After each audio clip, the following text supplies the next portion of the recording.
In this assignment, we're going to talk about due dates and keeping up with class. You're going to see that on the modules, every single assignment has a due date. The idea behind this is to give you some structure in terms of knowing when to get things done by.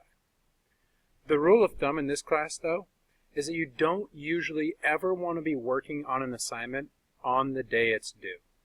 I mean, if you are, then you need to get it done, just get it done. But as a rule, you want to try to stay ahead of the due dates.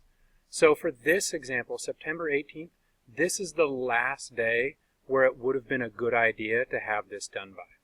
And a lot of these little assignments, these are easy to get done. There's a reason there's a bunch of these due all in one day, because these are teeny little assignments. You can get them done in 2 to 5 minutes each.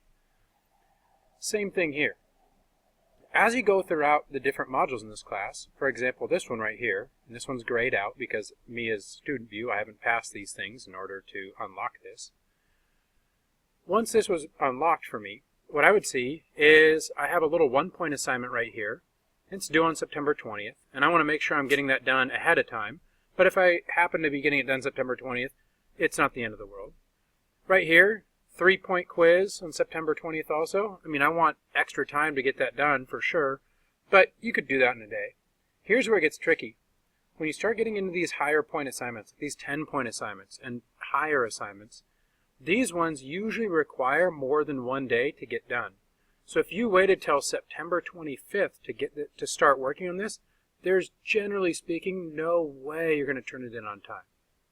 So what can you take away from this? What I would take away from this is make sure you're staying current on all the due dates, and whenever possible, always make sure to work ahead. Because the more you work ahead, the more time you have. For example, on this assignment, if you turned it in on September 23rd and it didn't quite meet standard, you'd have plenty of time to go back and redo it before the due date. If you turn it in on September 25th and it doesn't meet standard, well, now you need to go back and redo that, and you've got new stuff coming up that you need to get working on.